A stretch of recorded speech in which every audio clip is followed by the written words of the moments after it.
F-rank adventurer finds the supreme S-rank goddess and gains epic powers. If you dig my recaps, don't forget to subscribe and smash that notification bell. Somewhere in a dungeon in Japan, Kaito Takagi was using his store-bought insecticides to hunt slimes, a common practice in his daily life. As he coldly executed each of these gelatinous monsters, he holstered his poison cans like a gunslinger in the Wild West. After 2 years of this routine on the first floor of the dungeon, Kaito had just completed his 999th slime kill. Despite feeling useless for only annihilating walking jellies, he didn't get discouraged and promised to finish off the 1,000th enemy to end the day on a high note. As he walked, security cameras followed his steps and analyzed his stats, which were never anything remarkable. Suddenly, he came face to face with a golden slime in the middle of the path, seeing it as the perfect opportunity to complete his 1,000 victories in style against this special kind. As always, the slime destroyer approached the creature and sprayed the insecticide, but this one was much more agile than he was used to, dodging the spray with the reflexes of a fly. Kaito didn't give up and pulled out his repellent gun, this time hitting the target, which fell stiff to the ground, or rather limp. Despite the achievement, the young man noticed that even this rare monster didn't give much XP, but at least he could take its magic core in hopes of fetching a good price. Upon picking up the item, he saw the image of a mythological creature drawn on what appeared to be a gold-plated card. Examining the object's description, Kaito realized it was a Valkyrie named Sylphie, getting excited at the thought of finally obtaining a legendary servant card. Looking around to make sure no one saw him pick up the card, he quickly searched the internet for information about the Valkyrie, but there was nothing in the database about her. If he wasn't mistaken, the only thing Kaito knew was that these women were demigoddesses from some mythology,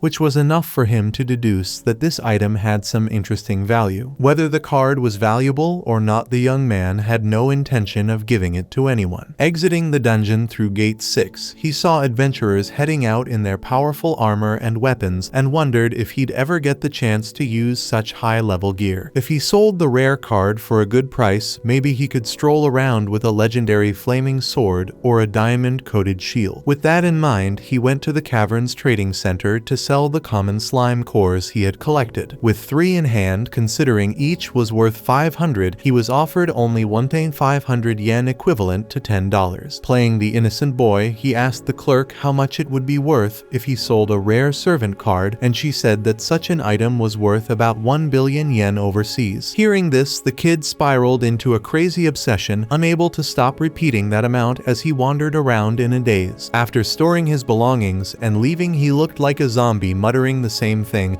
until he reached the exit of the establishment, where he conducted his expeditions, the dungeon and resort, still under the watchful eyes of security cameras. The next day, on the establishment's 4-year anniversary, he was still on the same track as the day before, and this time his friends heard what he was saying and asked what this 1 billion talk was about. Trying to deflect the issue, Kaito turned to Shinji and Hayato and heard that they had obtained explorer passports and could enjoy the anniversary event's attractions for free. Later on the way home, Kaito remembered that he was only on level 3, but his friends could return and explore the dungeons to find something interesting. However, the two wanted to stay away from that kind of adventure for now. Recently, they had descended to level 2 and underestimated the goblins, thinking defeating those monsters would be easier than taking candy from a baby, but they got a merciless beating from one of those creatures. After that, they decided it was better to enjoy a light amusement park rather than get thrashed for nothing. As for Kaito, they found it curious that he had been killing slimes non-stop for 2 years, so Kaito explained that he didn't go to the dungeon just for that, but didn't delve into the matter. Upon reaching his street, walking along the sidewalk at night, Kaito was recognized by a girl from her bedroom window who seemed happy to see him passing by. The next day, a quiz show host asked how many years it had been since the dungeons appeared, and a contestant hit the button to answer that it had been 13 years, the correct response. During the meal, Kaito's parents emphasized that he needed to work but shouldn't forget to study. However, all he could think about was that card and what would happen if he somehow summon the Valkyrie. If he did, maybe he could go to the more difficult levels of the dungeons, but if he sold the card, he could buy his dream equipment plus a mansion with a pool and a private dungeon next to a home theater. This cruel dilemma hammered so much in the boy's head that he could hardly sleep, to the point of going to school the next day without rest. At least the nosy girl Katsuragi left home at the same time as him, so they bumped into each other. Seizing the moment, she asked where he went last night since she saw him returning home, so he said he was at an all-boys meeting with Shinji and Hayato, the famous boys club. Speaking of the devil, the two popped up out of nowhere on the path, so Kaito grabbed them and asked them not to tell that he went to the dungeon yesterday. Katsuragi asked what they were doing together, and each responded with something different. Noticing the inconsistency, the girl questioned if Kaito had gone to the dungeon again, but the kid lied blatantly. Innocent or not, Katsuragi believed him and went on her way. Arriving at school, Kaito asked his friends what they would do if they found a rare servant card, and the two replied that they would definitely sell it to become rich, especially since a servant could only be summoned inside the dungeons. Anyway, they pointed out that finding such a card was harder than winning the lottery, and Kaito gave a sheepish smile. During classes, he couldn't get the issue out of his head, reflecting that he wouldn't be able to sell the card if he summoned the servant, not even knowing if it would be useful to him. However, looking at Katsuragi, other ideas came to his mind. As soon as he returns to the dungeon, he pulls out the card and realizes it's worth $1 billion, but he knows he needs to follow the right path for Katsuragi's sake. Then he summons Sylphie the Valkyrie, creating a powerful tornado in the cave that dissipates, revealing the figure of a gigantic mythological creature. This creature envelops the boy in its hands until it completely disappears, leaving the card user lost. However, a small innocent Valkyrie pokes him on the back and introduces herself as Sylphie, making the poor boy kneel, feeling the $1 billion he had in his pocket slip away. Sylphie asks what's going on, so Kaito pretends it's nothing and invites the little girl to go slime hunting with her uncle. A few steps ahead, she catches her master's attention and alerts him to the presence of a nearby slime, and he is surprised to see that she can detect creatures around. In the end, the Valkyrie was right, and an unsuspecting slime was lurking in the depths of the cave. As usual, Kaito draws the insecticide, but before attacking, he asks Sylphie if she can defeat the creature. The small mythological figure enthusiastically affirms that she can, and then she steps forward to make a demonstration. Conjuring an extremely powerful divine lightning, she disintegrates the poor blue jelly without mercy, with a smile on her face, leaving her master speechless. He knows she has 170 combat points, 17 times more than he does, and that she continues to be a goddess even if only half of one. Changing the subject, the Valkyrie mentions that her stomach growled and looks directly at the defeated creature's magic core. Kaito asks if she wants to eat the core, and she nods. Kaito had read somewhere that servants were fed with this substance, so he lets her eat it. As expected, the girl thanks him enthusiastically for replenishing her energy and calls her master to face another slime she detected, but he asks her to take a break. From what he observed, Sylphie gets hungry when she fights and needs to feed on the magic cores she gets, but since it's the only valuable thing in a slime, he would end up with nothing because he would have to feed the girl. In that case, he would run out of money for the insecticide, so he thinks of a plan and asks the servant to find new slimes. By doing so, he maintains his usual strategy of killing the creatures with the repellent, just having Sylphie detect their presence without expending energy in the fight. With that, he levels up to 4 and celebrates, plus his combat points go up by 2 points. Sylphie enthusiastically congratulates her master until he notices that he earned the title of Slime Exterminator, increasing his stats by 50% when facing a monster of that species. Obviously, this dampened the boy's excitement because being enhanced against a slime is like having 2 slippers to kill an ant instead of just 1. Sylphie tries to console her master, saying that having new skills is great and highlighting how incredible it is that he achieved that, and Kaito thinks it's nice of her to be like that, but something still bothers him deeply. The girl asks what it is, but he says it's nothing much. Then he announces that he will stop exploring the dungeon for today. Making a sad face, Sylphie asks if she will be summoned again, and he promises she will, which relieves the girl. Then he pulls out the card to return Sylphie inside. At the sales counter, Kaito impresses the employee with the amount of magic cores he collected in just 1 day of expedition, and he says he was lucky to find a bunch of slimes slimes at once. The woman believes him and emphasizes that he broke the record for slimes hunted in a single day and announces a value of 15,000 yen in exchange for all the items he collected. At night back home, Kaito Takagi still couldn't sleep in bed this time, reflecting on how powerful the Valkyrie actually is. With her, perhaps he can really go to the second floor,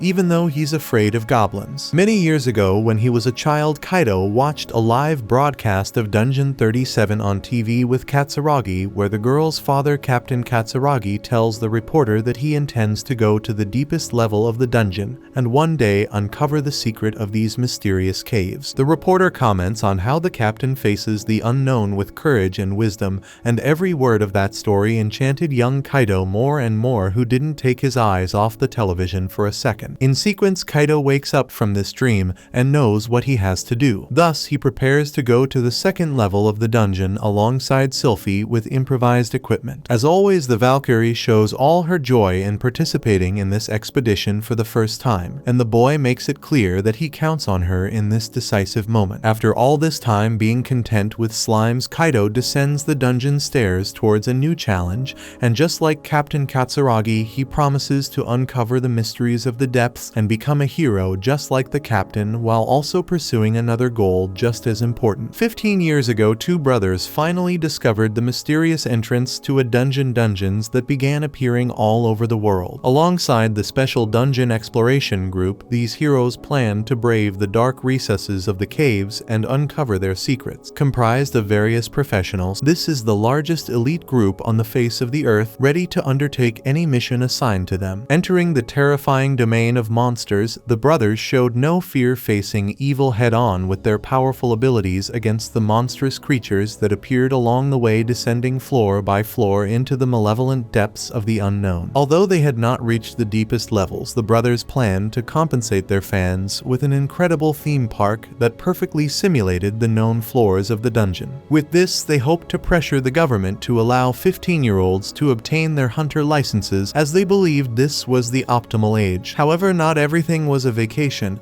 and as the brothers progressed, the challenges increased drastically. Eventually, the young explorer couldn't withstand the cardboard dragon and ended up dying, but not before expressing his love for his little sister, who despaired at this dramatic moment. Determined, the girl promised to defy the laws of nature and bring her brother back to life with a super antidote. She then expelled the liquid into her mouth and pulled the boy close to pass the potion to his mouth in this incredible episode of Dungeon Love Story. Back to reality, Kaito Takagi didn't have the same vigor as the series brothers, and thus he grew tired and trembled with fear at the second floor of the dungeon. To offer her usual support, Sylphie held the boy's hand and calmed him down. Continuing the journey, the Valkyrie warned of a goblin around the corner, but given Kaito's bad experience with such creatures, he turned back and miraculously caught his breath as he sped away. However, the image of Captain Katsuragi flashed in his mind, causing him to slap his face to face the challenge and become a protagonist once and for all. Thus, even while stuttering and with a swollen face, he drew his wooden sword and promised to defeat the fearsome goblin. Turning the corner, there was the goblin napping. So Kaito handed the responsibility to the Valkyrie, who attempted a divine lightning strike. However, the boy stepped in front of her after realizing he needed to do this himself, but accepted her help if things got tough. He struck first with his sword,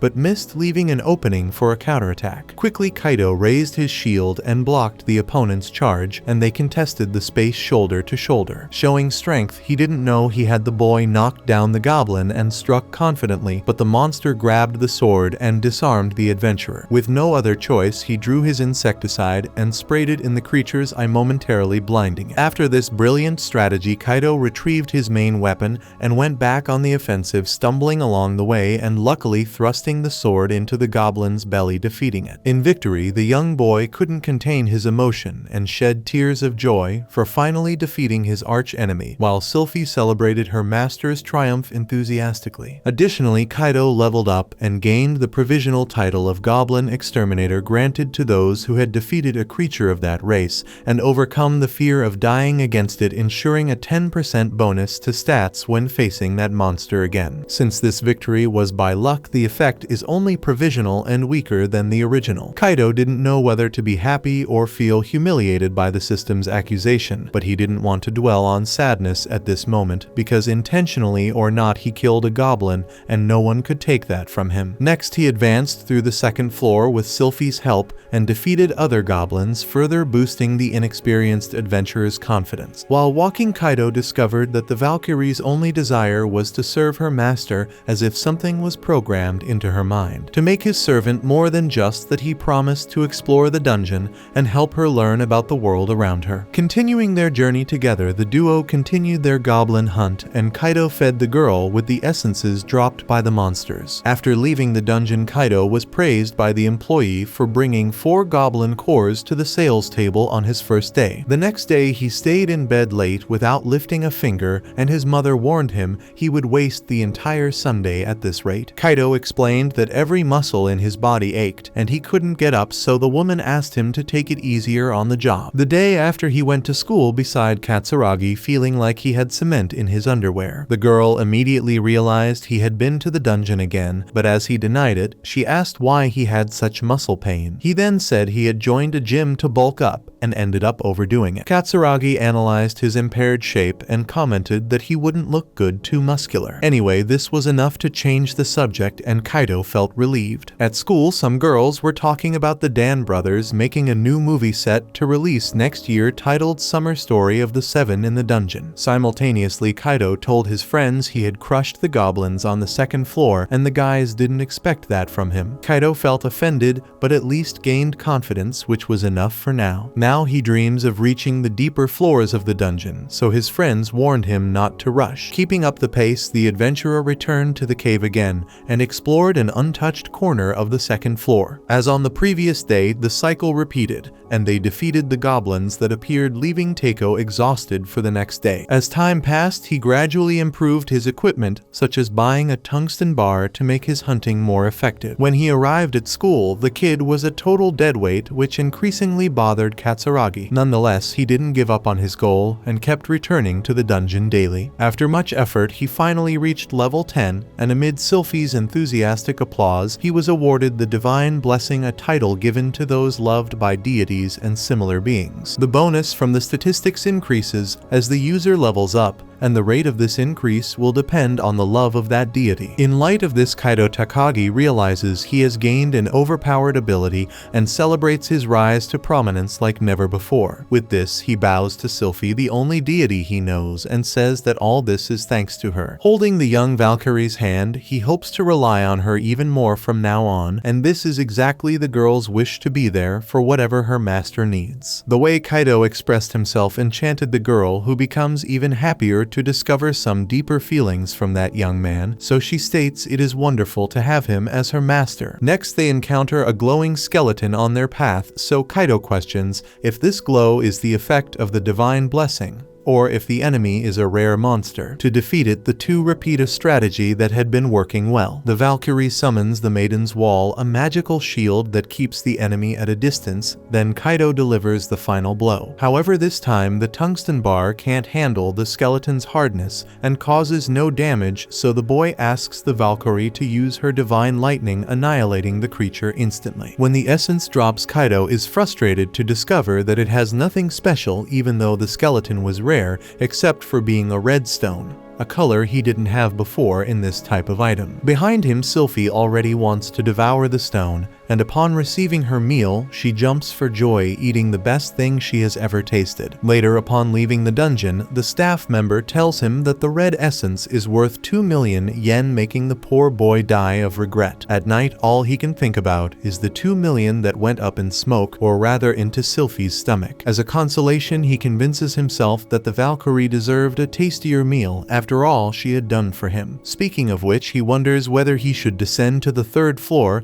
as the second is already becoming easy, but hesitates as this floor has group monsters. The next day, already inside the cave, he tells Sylphie that he wants to fight alone, so the girl thinks she did something wrong and despairs, but he explains that he wants to go to the third floor and will end up becoming too dependent on the Valkyrie if he goes with her, and he doesn't want that. Speaking of which, he says he sees Sylphie not as a servant, but as a little sister he can always count on. To strengthen this relationship even more, he starts calling her Shyle, a nickname she loves more than anything, enchanted by having a master who cares so much for her. In the midst of this, a goblin appears in front of the two, so Kaito asks to handle the enemy alone. On leaving the dungeon, the staff member asks the adventurer not to overdo it, so he replies that the only dose he wants at the moment is a healing potion because he was massacred. At home, reading a magazine with the Dan brothers on the cover, Kaito laments having spent the money he managed to accumulate so far to buy a single healing potion that even at a low level is absurdly expensive. To make matters worse, he needed better equipment to descend to the 3rd floor and still gather magic cores for Shyle to eat. So he returns to his old days and sprays insecticide on every slime that crossed his path. Updating his friends on the latest events, they think the boy is regressing after having gone so far, but he assures them that slime hunting is just a temporary measure to save money. Hearing the word slime, Katsuragi questions what the boy has been up to, so he pretends he was actually talking about S-Lane, his 4th cousin. Like it or not, the lie works and Katsuragi leaves without further ado. The next day, the gelatinous monster slaughter gains another chapter, yielding so many crystals that Kaito was already accumulating them in a pouch. With the sale of this amount, he is sure he will be able to buy equipment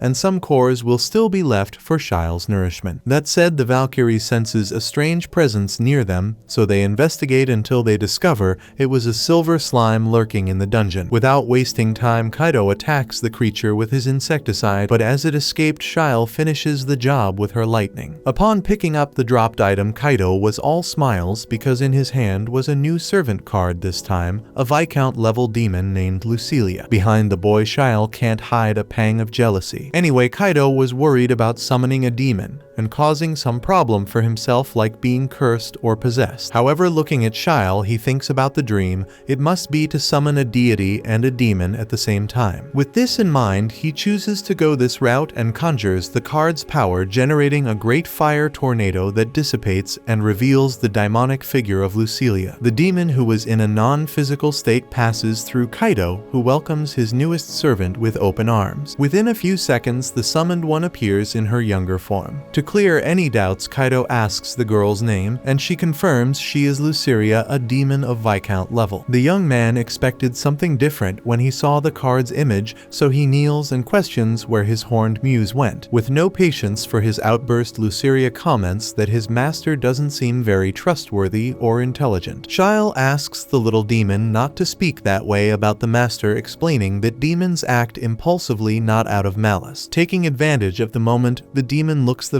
Valkyrie up and down, and Sylphie happily says that she too serves Kaito. Since the boy is the master, Lucilia stretches out her hand and asks for food, but he complains that the freeloader hasn't done anything yet. To solve this problem, Shyle notices a slime nearby and steps up to show her worth. With the flames of destruction, she annihilates the poor slime, turning it to ashes. Kaito understands why she has 130 battle points. After the victory, Lucilia earns her deserved reward and extends her hand, asking for more food. Kaito checks her status and requests that she use the corrosive breath next time, then she receives another magic core. That said, she uses the ability on a dungeon goblin, leaving Kaito and Shyle in shock at the horror of the scene. After eating the goblin core, Lucilia finds it tastier and assumes that the cores of stronger monsters are more delicious, so she rushes to descend to the next floor. Kaito explains that on this floor monsters appear in groups, so they would need to acquire new weapons first, but the demon doesn't want to hear any excuses. Shyle intervenes, saying that the master does this for their benefit, so Lucilia gives up, insisting seeing it won't lead anywhere. But since that's the case, Kaito promises that tomorrow they will challenge the 3rd floor together. The next day, the group descends and the boy shows off an expensive crossbow he bought, but Lucilia warns that just because it's expensive doesn't mean it's good. Either way, only time will tell who's right, and soon after they encounter 2 hellhounds. Kaito tries to take down the first, but misses the shot. The hounds chase the humans, so Shyle protects the master with her magic shield. Then Kaito asks Lucilia to attack, and with the flames of destruction, she takes down the hounds in the blink of an eye and devours her reward. Having defeated both enemies, she demands both cores, but Kaito says there won't be any left for Shile. Either way, they continue their path, gathering more cores. Luceria warns that if he's lying, she'll throw him into the inferno. After that moment, the team continues until they encounter two wild boars. Confident, the demoness casts her usual spell, but this time one of the enemies emerges unscathed from the flames. Kaito steps in and hits the boar in the eye, enraging it even more as it charges towards the group. Fear causes the boy to fall, but in a panic he fires again and hits the boar in the forehead, ending it. While Shile praised the master's performance, Luceria mocked the fact that he had fallen. In the midst of this, the young man notices he has leveled up to 11 and celebrates, but the demon is only interested in more cores to fill her stomach. After this expedition, Kaito laments that he didn't earn much money because Luceria always wanted more food. Next to him, a group of young girls celebrates their successful descent to the 6th floor, making the boy think he might be able to do the same and seek more valuable rewards. One day later, lost in these thoughts, Kaito's attention is called by his friends. They think Kaito is considering which school to invest in after graduation,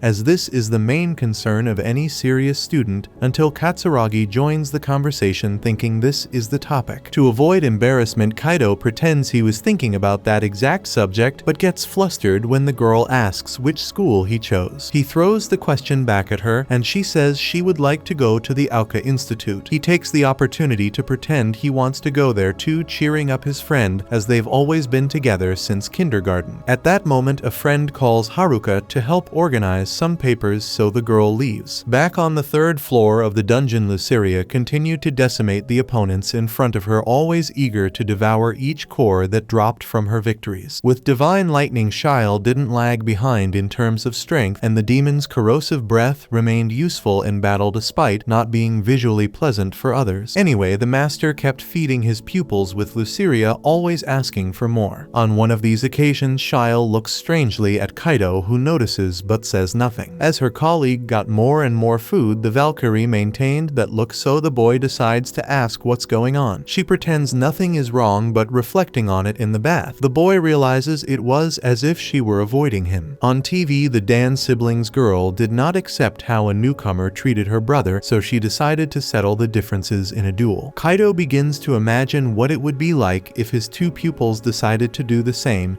and thinking about it causes the young man to despair, having no idea what he would do if the situation reached that extreme. The next day, the poor guy has huge dark circles under his eyes, and Katsuragi already imagines what happened when they meet on their way to school, so she offers to help. Kaito lies, saying that Shinji and Hayato have befriended completely different girls, and the quieter girl doesn't seem to like the bolder one, so he wonders how to make everyone get along. Katsuragi advises him to ask the person directly instead of making assumptions, and Kaito relates this advice to the Shile situation. So when he returns to the dungeon, he summons only Shile to talk to her. Getting straight to the point, he asks if the Valkyrie likes Luceria, and she replies that she found her colleague a bit intimidating at first, but she said she didn't mean any harm. Therefore, Shile considers Luceria a kind girl and adores her. So the master asks if there's any other problem, because he cares a lot about the Valkyrie and doesn't want her to be unhappy by his side. With that, Shile spills the beans and says that the master is nice to Luceria all the time and wishes he would be that way with her too. She argues that the demon gets way more cores than she does. Before Luceria arrived, the Valkyrie felt much closer to the master. In other words, she wants Kaito to talk to her more. Realizing this, the boy understands that even these mythical creatures can feel jealous. Anyway, he promises to give the same number of magic cores to both of them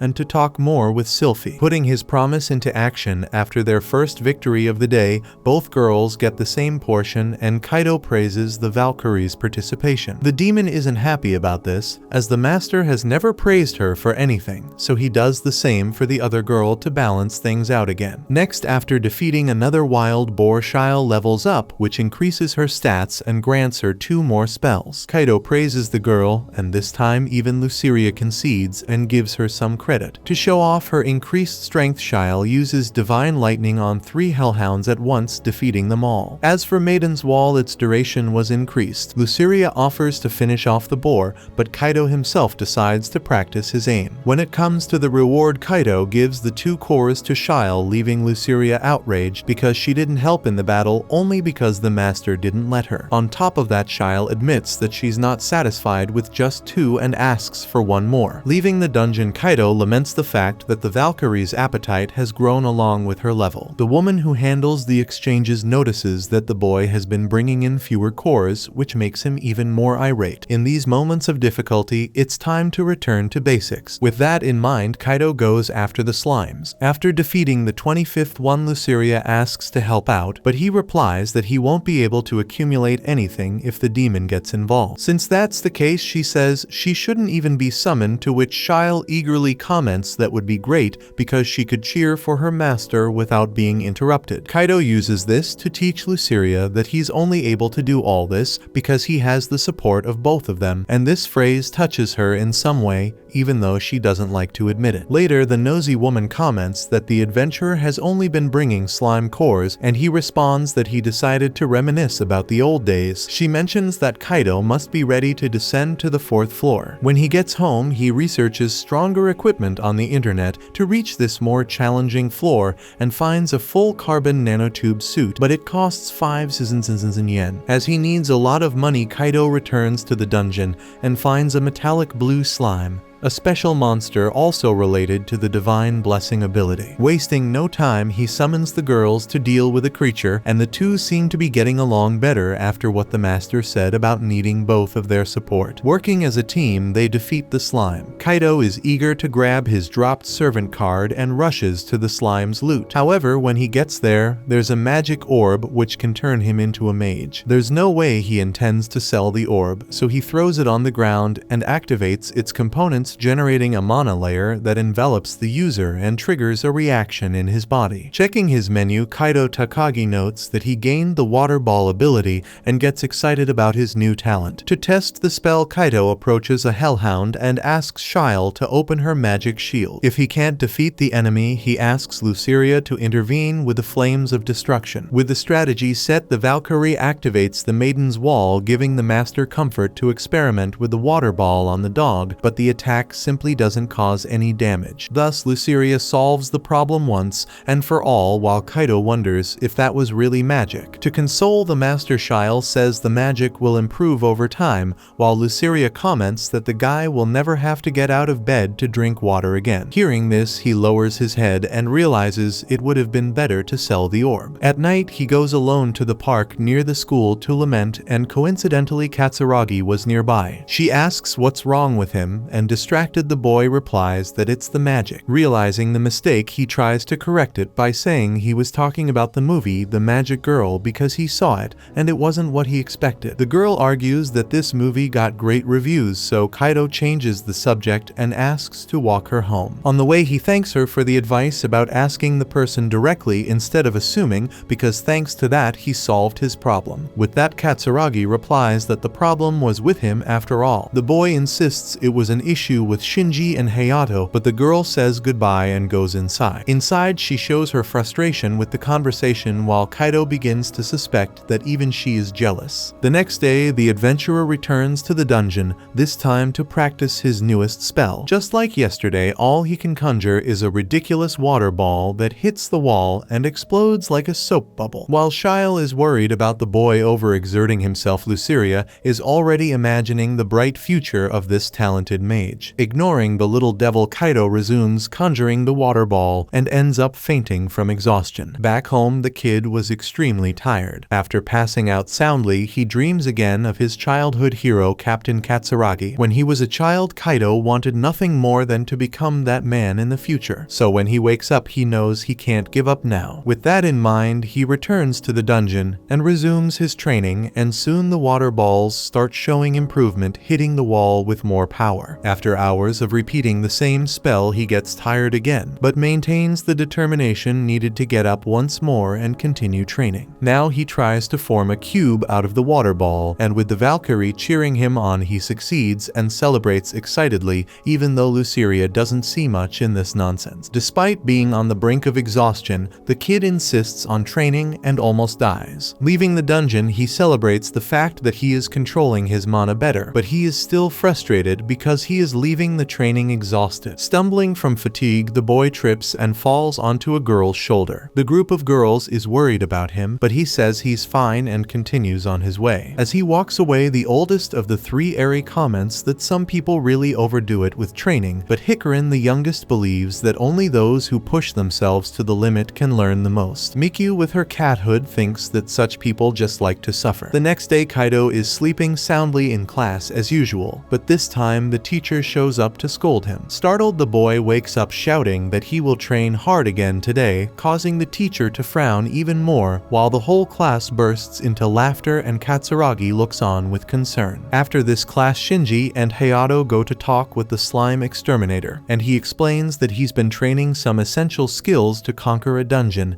even though he ends up tired every single day, which is why he spends every class counting sheep. As expected, Katsuragi butts into the conversation to ask once again if Kaido is going to the dungeon, as she had been listening in. He lies, saying he was actually talking about a crazy dance move he's been practicing. Hearing this, Katsuragi asks him to show her the move one day and leaves. Later there, he is again sending out water balls. This time, he shoots the spell straight into a goblin's mouth, suffocating the creature to death. Shyle praises the master's brilliant strategy, and Luceria mocks him for finally using his head for something useful. However, despite the effort, Kaido can no longer gain experience points from killing monsters on the 3rd floor, so he needs to go deeper if he wants to truly level up. With that, he calls on the girls to descend to the 4th floor, also because he might have saved enough money to buy that cool outfit he found online. Sure enough, he returns to the cave wearing his new armor, despite the young demon thinking it's the ugliest thing ever. Kaido complains that it was very expensive, but at least Shyle really liked the outfit as expected. The master argues that this beauty has carbon nanotubes capable of protecting every part of the body despite the material being thin and still hurting him. Not believing what she heard, Luceria asks what the point of this thing is. He explains that, for example, if a sharp arrow flies toward him, he would certainly die, but with this armor he can withstand the lethal damage. Additionally, it came with a bracelet that makes his spells stronger, at least that's what the product description said in the store. Shyle notes that buying such armor is cool, but the little devil thinks her master should have tested it before buying. With less patience, he explains that you can't do that when you buy online. Then he pulls a lotion from his pocket to show another advantage of the combo, but Luceria was already dragging Shyle away from there. With the conversation over, they head to the 4th floor, and the Valkyrie senses a presence that gives her chills. Taking a look at what it was, there stood her worst nightmare, a gigantic cockroach. So the child's first reaction was to cast a divine lightning, while her friend joins the massacre by throwing flames of destruction at the insect. After killing the monster and running away in panic, Kaido is left behind. Hearing footsteps approaching them, the girls prepare their spells to smash another giant insect, but this time it was their poor master. Immediately, Shyle starts crying while Luceria complains that he just stood there watching them fight alone. To make up for his mistake, the master shows the magical cores to the girls to absorb, and despite her usual drama, Luceria's stomach growls and she gives in to lunch. However, the taste was awful, so the two pupils were not very motivated to work in exchange for that horrible core. After the meal, Kaido wants to move on to the 5th floor, but first he wants to know if there are any monsters nearby. Shyle warns that there are 2 coming from one direction, so the human discovers through the system that they are the Madman and Sandman. Without wasting time, he shoots an arrow at one of them, but the projectile passes through the muddy creature's body without causing any injuries. After repeating the shot against the other enemy, Kaido sees the same effect happening, putting his physical integrity at risk with a counterattack. Then Shyle steps in with the Maiden's Wall and saves the master. From what he could see, physical attacks don't work against this type of monster, so Luceria does the basics and unleashes the flames of destruction on the opponents. After the victory, Kaido again offers the horrendous cores to the girls, but this time they refuse. Faced with this, Kaido decides to go home after a day with little success, as they didn't find many monsters. Speaking of which, he asks Shyle if she senses any presence, and all she feels is a wall that the boy thinks is ordinary. To prove she's not there for nothing, the Valkyrie blows up the wall and reveals a secret entrance. Giving up on leaving, Kaido asks the girls to be careful, as there might be traps in this part of the dungeon, gun, and without delay Luceria activates a false floor that triggers an arrow shot. In a desperate attempt to save the little demon, the boy ends up taking the arrow to his stomach. He rolls on the ground, but quickly gets up remembering he didn't buy the new outfit for nothing. Continuing their walk, the boy reminds the girls that they must be very careful where they step, so Luceria causes more trouble by activating another trap. This time Kaito manages to dodge, but ends up electrocuted by activating another. For some reason the shock makes the boy feel better than before, so he pulls himself together and asks Luceria why she was showing so much concern when she always mocks everything that happens to him. After being terrified by the possibility of dying, the demon crosses her arms again and pretends to be cold and calculating. Then Shile senses another presence behind a door, this time quite different from the others. Fed up, Kaito turns around to go home, but the girls seem determined to continue despite everything. Since he depends on them for everything, the guy has no choice but to stay, so Shile blows up the door, making Kaito beg not to be charged for the damage later. Advancing down this path, the group comes face to face with a giant slime and an ogre, so the boy asks the girls to defeat the ogre first. The two use their usual magic against the enemy, but the monster emerges from the explosion unscathed. The creature charges at the team, so the Valkyrie activates the maiden's wall to protect everyone. Discovering that at least the barrier works to hold off the giant, Kaito tells Luceria to take care of the slime and attempts a physical attack on the ogre, considering that the magic attack didn't work. This time the arrow hits the enemy's leg and knocks him down. Kaito seizes the moment and shoots several times, but his ammunition runs out. Thus the ogre resumes its attack against Shile's barrier, and to make matters worse, the slime is also immune to magical attacks, leaving Luceria in trouble. Faced with this, Kaito resorts to his only option, which is the water ball. However, when conjuring this magic, the water turns into ice. Imagining it's the bracelet's effect, he launches several ice balls at the ogre, causing significant damage, but the young man's mana is running out. Therefore, he needs a stronger shot, and focusing on this, he invokes an ice spear that pierces the beast's eye, and the second one the middle of its forehead, defeating the ogre. Now they turn to the giant slime, and Kaito asks Shile to use the Divine Lance Rogenate while he holds the monster with his shield. Before the master's defense melted, the Valkyrie throws the weapon's magic at the creature, blowing off the top part of its body, but its HP remains the same. Injured, Kaito thinks of retreating, but remembers Captain Katsuragi and decides he won't give up on this fight. Determined, he charges at the slime and uses his most classic strategy against this species, insecticide. Using the maiden's wall for defense, the group sees the slime's HP plummeting, so Kaito ups the ante by pulling out his dual jet pistols, increasing the dose of poison and killing the enemy. After the victory, the master uses the lotion to recover his health and sees his demon pupil level up, besides reaching level 15 himself. After that, they search for the magic cores and collect the red stone from the ogre. A bit further ahead, Kaito sees a rare magic sword that looked more like a kitchen knife, according to Luceria. Taking it to the sales counter, the woman asks where he found it, and he informs her it was in the secret dungeon on the 5th floor after defeating two monsters that seemed like bosses. The dungeon employee has no idea where this secret passage is, so Kaito shows the location on the map. The woman says she'll notify her superiors about it and informs him that the special red core is worth a lot. Moreover, since the boy is doing so well in the dungeon, she invites him to participate in next week's event, where investigators will go on an expedition to the 7th floor. After accepting the invitation, Kaito wastes no time and tells the whole story to his friends to show off, as he'll join a group for the first time. Jumping on the bandwagon, Katsuragi asks if it's some dance group,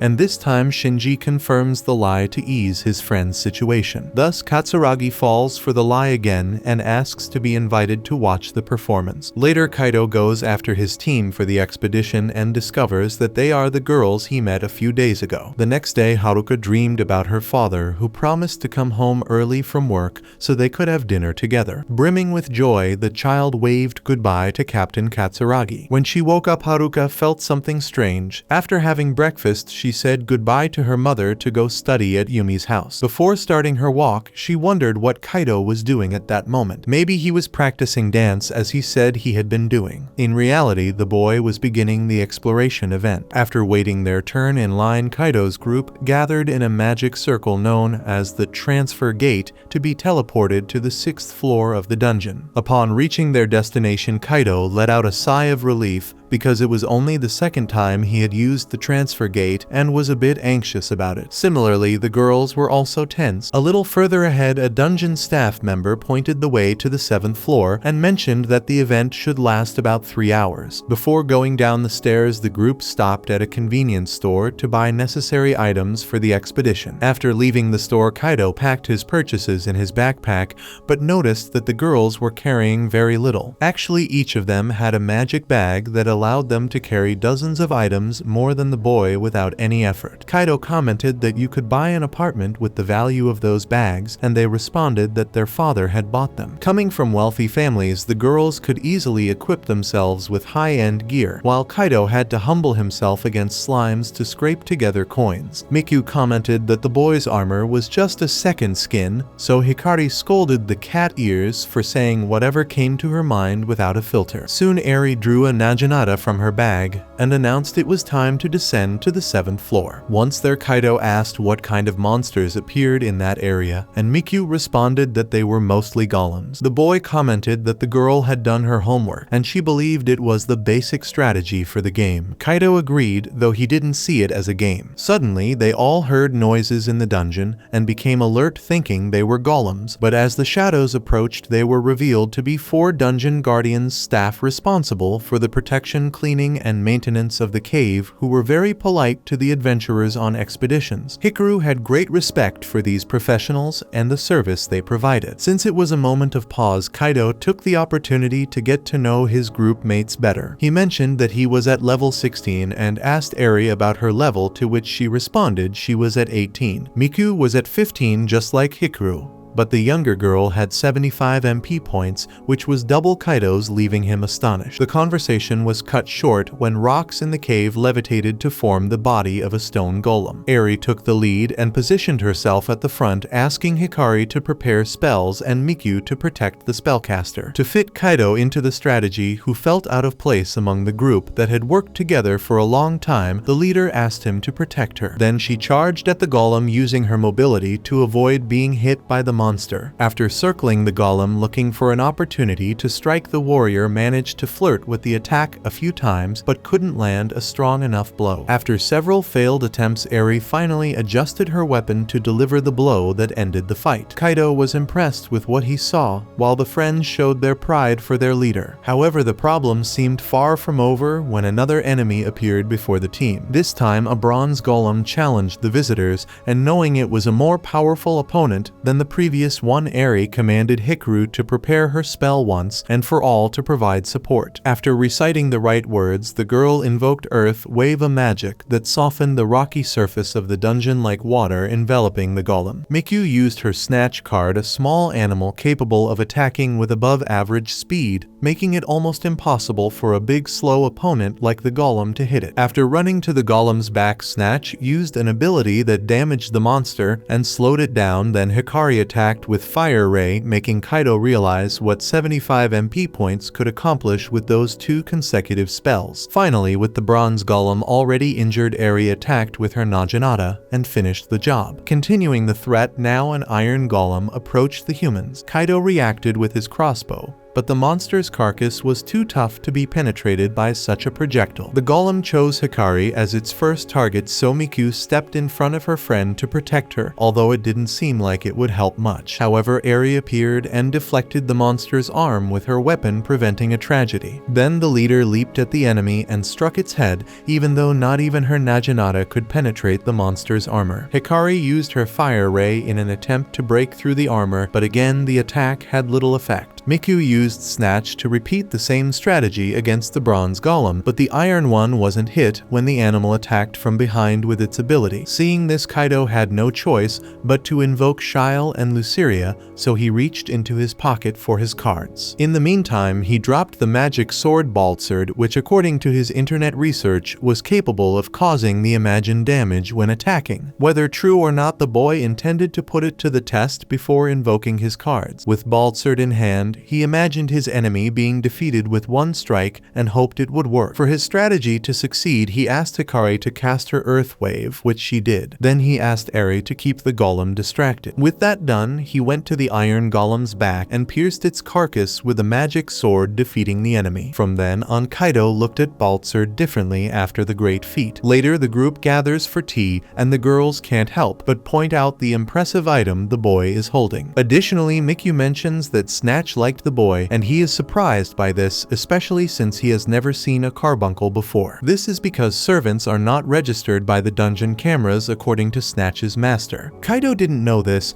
but now he understands why he had never seen one before, or why no staff ever asked about Shile and Luceria. He then asks if only the three of them know about Snatch's existence, but since Miku bought the card at an auction and registered it with the guild, everyone knows. Changing the subject, Eri had already talked to the girls before and invites Kaito to join the team because they plan to reach the 11th floor where the second transfer gate is located, considering that there is one of these gates every 5 floors. Kaito thanks her for the invitation, but doesn't believe he could contribute much to the group. In his mind, he's just an ordinary guy who adventures occasionally. On the other hand, the girls don't see anything wrong with that and even assure him that they would feel safer with him around. As the boy remains undecided, Eri asks if he has other people to form a group with, and he replies that they are not exactly people, but he fears delving into the subject and appearing like a lunatic walking around with 2 little girls. Just imagining this, Kaito already hears the siren in his head. Therefore, he asks for some time to think about it and promises to come back with an answer once he has decided. After the event, Kaito returns to his regular expeditions with Shile and Luceria. Clearly, the two are in a bad mood, knowing that Kaito was invited to this group with the other girls, making them feel left out. Hurt, the demon questions why the master continues to call her Luceria when he gave Shile a cute nickname. Embarrassed, the boy tries to come up with a nickname for her, starting with Lua, then Seri, until finally arriving at Luce. The little devil finds all the suggestions extremely distasteful, but since she doesn't have much choice, she ends up accepting Luce. After resolving the matter, Kaito was about to explain about forming a group, but his 2 pupils rush ahead, ignoring the master. The next day, the boy takes his usual walk with Katsuragi towards the school. His friend asks if he spent the weekend rehearsing some dance moves or working out, so he lies, saying he did both. Taking advantage of the moment, she asks the boy out for the next weekend. Kaito feels embarrassed, but Haruka clarifies that it's just to go shopping, which eases his anxiety a bit. Ahead, Katsuragi sees her friend Yuma and goes after her. Likewise, Shinji and Hayato appear behind Kaito like dementors, wanting to know about this outing with the girl. Kaito argues that it's not really a date and that he's just going to accompany his friend shopping, so the two place their hands on the comrade's shoulders, clearly intending to say that the innocent one knows nothing. Changing the subject, they want to know how the event went, and upon learning that Kaito met with 3 girls, they start thinking that this dungeon talk might be more interesting than they imagined, so they consider returning to explore. Days later, on the promised outing, Kaito waits for Katsuragi at her doorstep and accompanies her to the subway station, where a large screen displays a scene from the Dan brothers. Kaito focuses his full attention on what's playing on the screen, so his friend comments that he really likes this dungeon stuff, but wishes he would forget about it for today. Seeing no problem with this, Kaito agrees,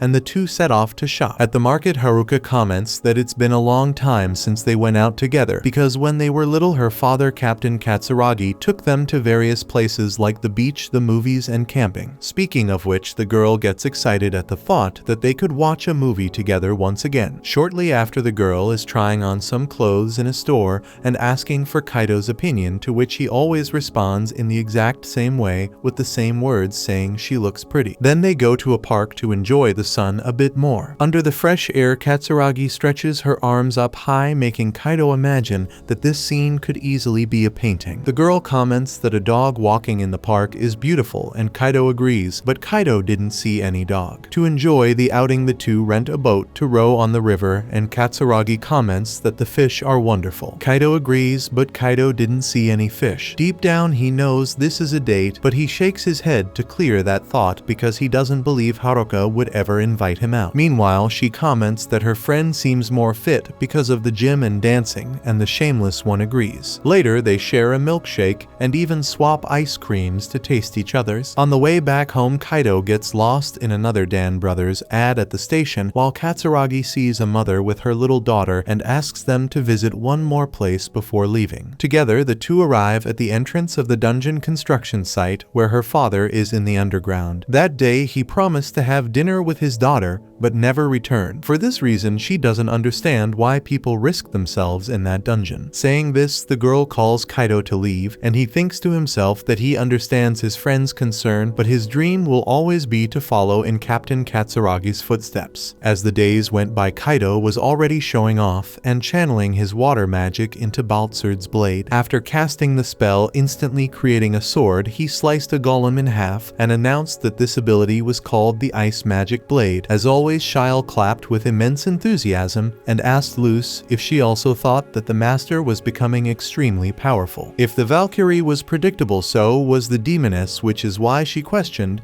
if there was some girl the boy was trying to impress with all these moves. Shyle took the bait and with tears in her eyes asked if the master was going to replace them with the three girls. Before Kaito could respond, Shyle apologized if she wasn't doing enough and promised to do everything to surpass her limits, but the boy wasn't dissatisfied with them. The problem was that he couldn't justify himself. Luce accused the poor guy of discarding them just because they ate magic cores like they were chocolate. Seeing that he was at risk of dying right then and there, Kaito decided to give up on the other group and promised to keep things as they always were. However, Shyle wanted the girls to join the group if her master wanted, because she would support any decision he made. Luceria sighed and gave up trying to control the situation as long as she could keep devouring magic cores. Anyway, Shyle would love to know why Kaito wanted to invite those girls to the group, and he replied that he hoped to evolve alongside them. Moreover, if he didn't become stronger, the boy feared being abandoned by his two servants because they were extremely powerful. Shyle lightened the mood by emphasizing that she was proud of her master's efforts, so Kaito felt secure forming the group with the humans only on weekends. Once everything was discussed, even though he had the permission of a deity and a demoness, the boy was much more afraid of the three girls, it seemed. So much so that he froze in front of his phone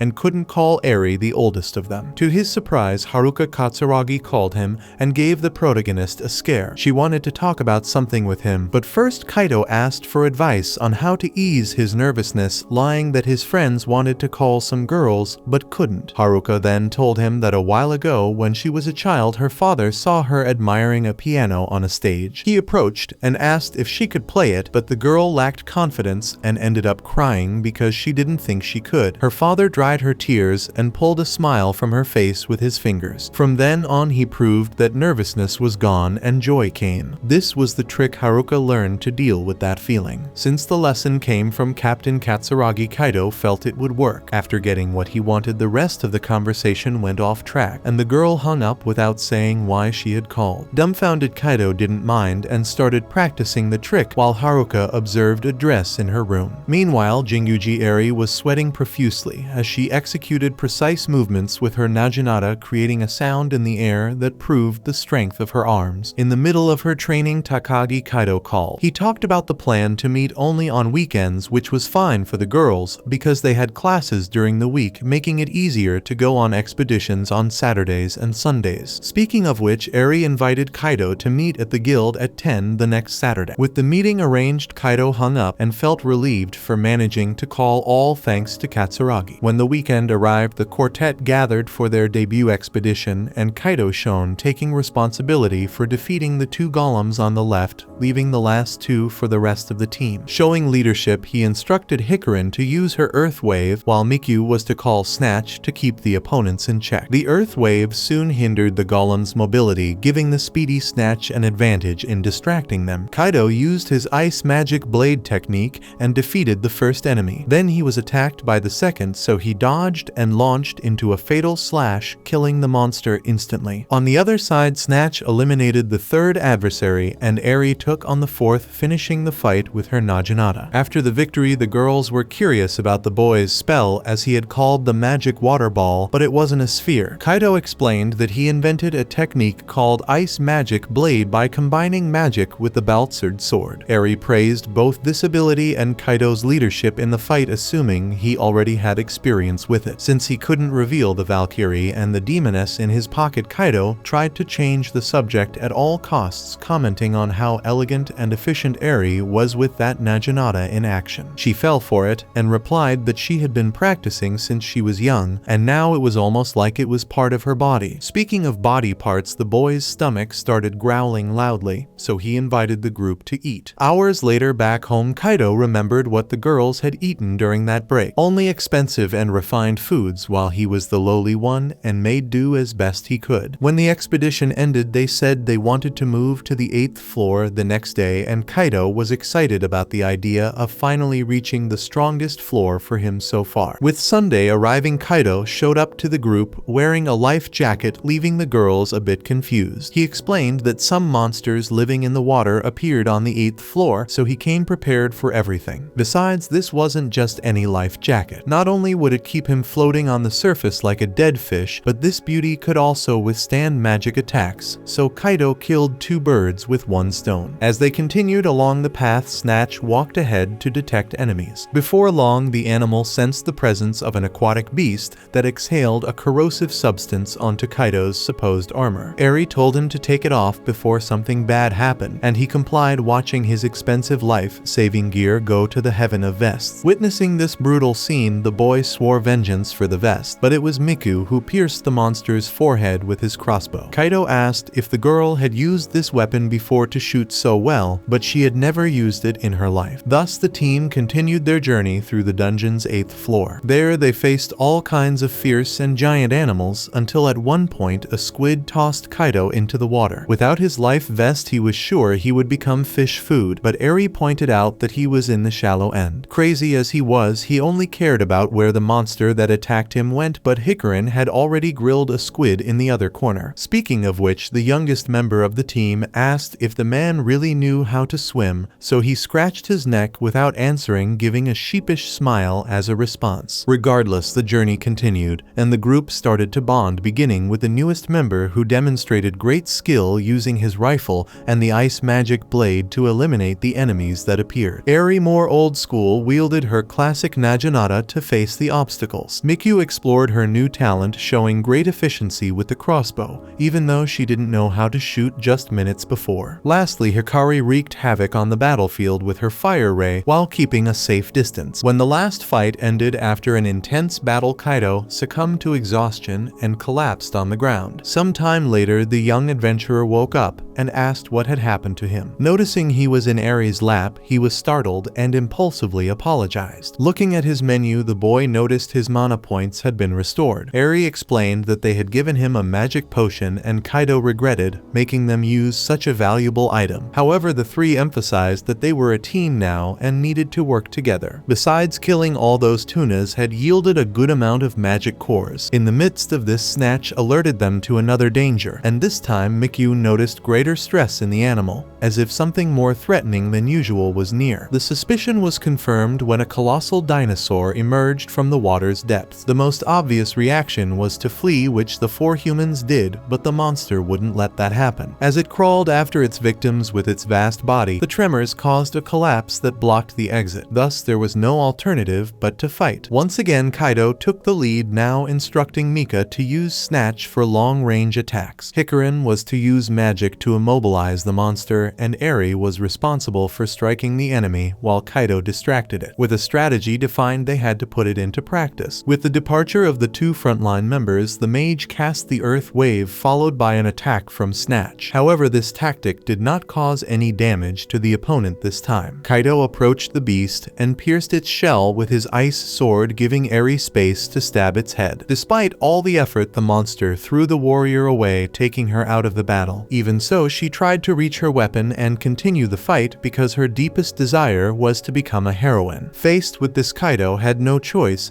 but to invoke his two secret cards, Luceria and Sylphie, who when they appeared in the area promised to make the monster regret attacking their master. The Valkyrie began by launching the divine lightning along with the demoness's flame of destruction. The combination of the two powers resulted in a devastating charge, hitting the dinosaur squarely, ending the conflict. With that done, Shyle ran to see how her master was, while Luce confirmed that a woman was indeed involved in this whole story. Miku wasted no time and hugged the Valkyrie in gratitude, while Hikari, more restrained, asked to touch the demon's hair, which she refused at first. The little girl insisted so sweetly that the demonic entity found herself cornered until she allowed it. The human girl got emotional as she rubbed Luceria's silky hair against her face. Before long, the four began to form a bond of friendship and decided to bathe together, which Eri thought was a fantastic idea. They found a place to bathe and further strengthen their bonds. Miku was already calling the Valkyrie Shyle, and Hikari managed, using her angelic face, to convince Luceria to let her be called by the nickname too. Eri didn't want to be left behind and asked if she had permission to call the entities the same way. Once she got approval, the team was finally formed, and the older woman stood up in excitement. Meanwhile, Kaito took a much quieter bath with Snatch. Then everyone said their goodbyes and Kaito was left alone with Eri. The boy mentioned what Eri had said when she was thrown by the dinosaur. She was trying to reach her Naginata while stating that she would be a heroine. Jinguji Eri then explained that she had been training since she was little, and her father taught her that it was necessary to become strong to ensure the protection of those she loved and to oppose all injustice. According to him, those who followed this path were called heroes, and since then that's all Eri had wanted to become.